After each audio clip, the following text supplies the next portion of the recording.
Hello and welcome to WhimsicalWeirdosPod. I'm your host Amanda, and today we're talking about the Netflix movie DAMSEL, starring Miss Millie Bobby Brown. I went into this movie not knowing quite sure what to expect, and I haven't seen Millie Bobby Brown act since in Stranger Things. I haven't watched anything else she's been in, so I was pleasantly surprised by the movie, not her. I know she's a great actor, but yeah, it was it's not my favorite movie for sure. I probably won't rewatch it again unless a friend wants to watch it.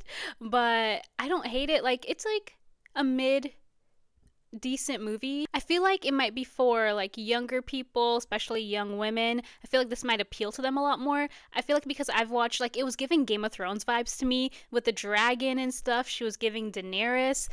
It was like PG Game of Thrones, and there were actually a lot of Game of Thrones references in there. I'll list some off the top of my head. Like there was where the dragon's babies, it was like 3 babies, I think, and Daenerys had 3 eggs, right? And then the only other one I can remember is they were showing a scene where I think it was towards the end where the royal family, the actual royal family, the dragon was burning them, and you could see the gold of the crown melt. That was giving Viserys, any of my Game of Thrones people, it was giving Viserys. He had wanted his little gold crown so badly, so they gave it to him and had it melt all over him and kill him. So the plotline was interesting, but I was confused at certain points in the movie, like how she was able to see the other girls, the other princesses or queens or whatever who had previously died. She was able to see them, writing their names and stuff. And I'm like, is she just going crazy? Or is this just magic in a movie that you just kind of accept? And Victoria, that's that girl. Was she the one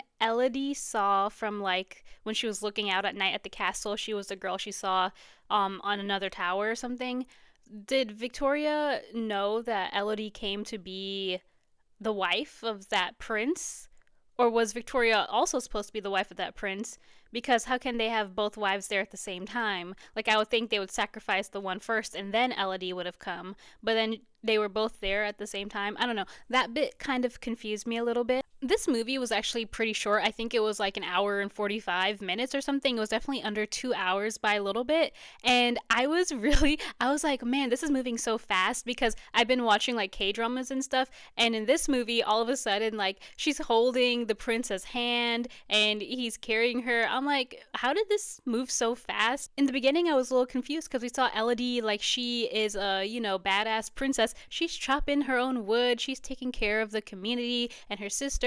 And you can tell that she does a lot of things like your average, I guess, stereotypical princess wouldn't do. And then she just accepts without any argument that she has to get married to this guy. And they did have her say, I'm doing this for my people, blah, blah, blah. So I guess that's the reason. It just seemed like a very quick and sudden change to the character that we just saw 5 minutes ago. She just accepts it without any problems and doesn't really question her father. But I guess they're just well, she's a princess, even though she's can do all these chores and stuff, she wouldn't question her father because she is still a good daughter, I guess. I don't know. And she still cares a lot about her people, and this would benefit them. So that trumps over everything. So I get it. I just feel like the change was so abrupt, so fast. I don't know. But I guess they had to wrap up their relationship fast because that's not the main part of the movie. So they were like, girl, just it's for your people, you're gonna bear it, hold his hand, the end. I can't believe the dad. I assume, I don't know if the queen or whatever told him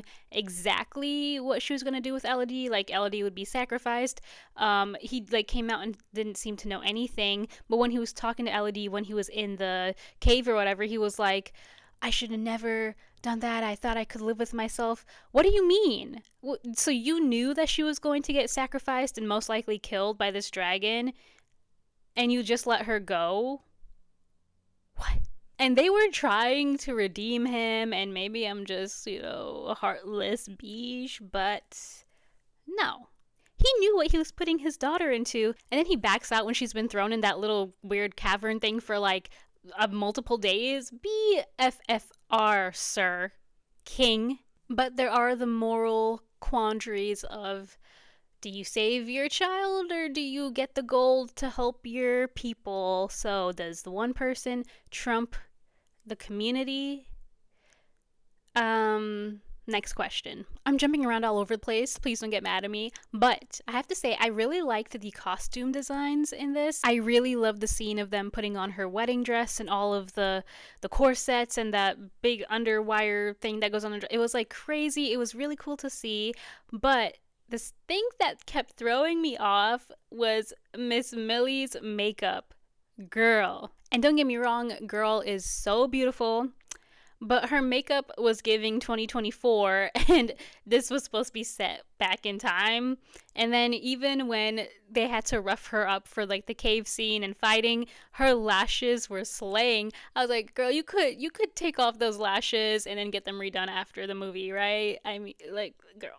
So at certain close-ups, when I would notice her lashes, it would just take me out of the movie. But you know, the girl's got a beautiful face card, so whatever. The scene after the wedding where he's taking her to the cave and they're gonna do the blood exchange and all that stuff, it was giving me strong Game of Thrones slash Harry Potter Death Eater vibes because of the people in the gold mask. It was like a good fusion of both, and like, you know, PG version of Game of Thrones, of course. I really liked how they did that scene because you weren't sure exactly what was gonna happen, and okay, somebody clue me in on this. I did not understand the ring toss part, like, or the coin toss. I didn't understand why she had to do the coin toss, if it was just like tradition or if it actually meant something with the dragon. But I did start laughing when this man yeeted her down that cavern. I was like, it's like you kind of knew it was gonna happen because he was holding her. He's like, I can't do it, I can't do it. And I had my mouth open. I was like,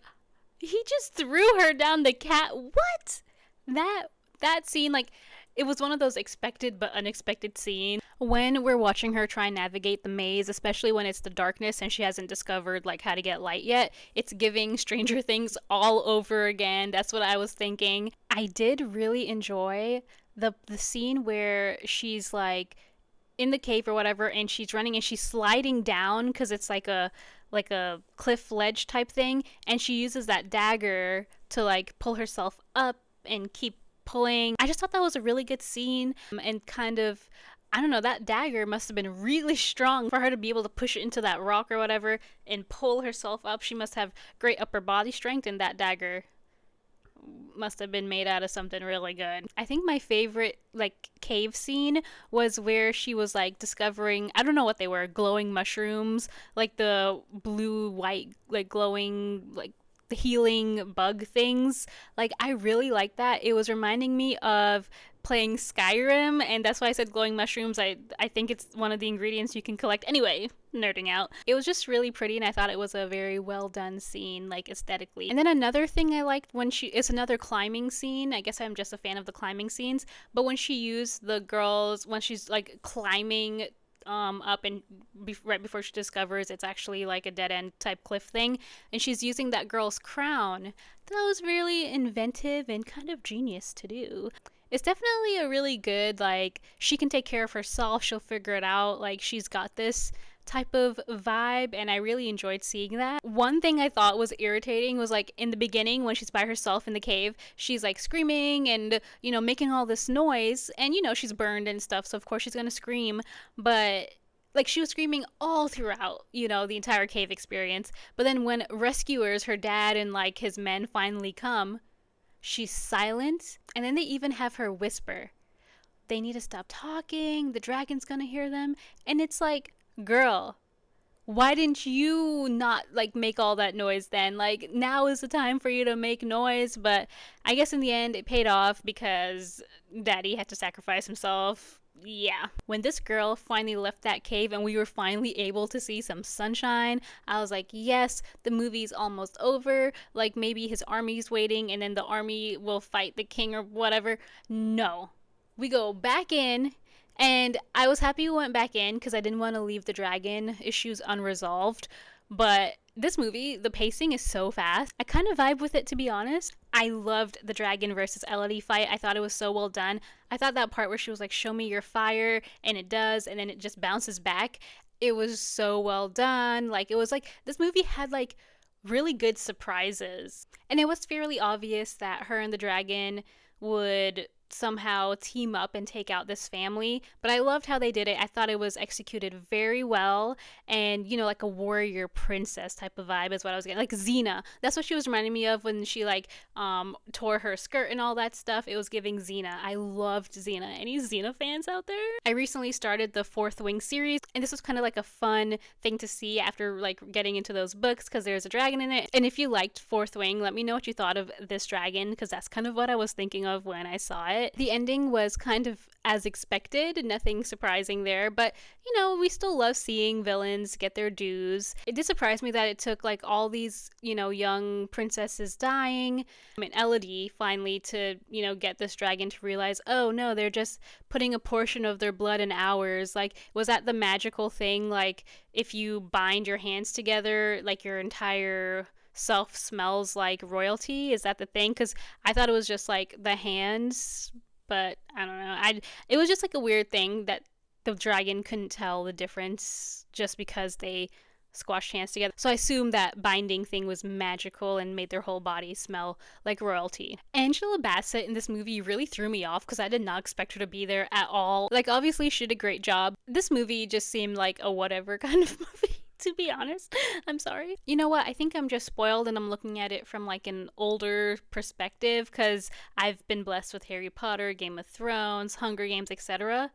And I think if this is for like a younger audience, they'll probably really love it, to be honest. It just felt like a simple kind of movie and nothing I would recommend on a girls' night type thing. Like, we would probably just watch Game of Thrones and Daenerys. But if you need a PG-13 type movie, then this would probably be what I would recommend for like, a middle school slumber party or something. And I think, to be honest, isn't that Millie Bobby Brown's like fan-based age group, so definitely more leans younger, so I'm coming at it from an older perspective. But besides the plot, I do think like the acting was 10 out of 10. The scenery, the props, the backgrounds all looked amazing. The dragon, I think, was really well done. Like the entire look of the movie was very beautiful. The only thing is Miss Millie's makeup, but hey, girl likes to slay, so no hate on that. I would give this movie like 5 out of 10. It's not my favorite. I probably wouldn't rewatch it. It's kind of got like a simple plot line. There's not really anything too complex in there.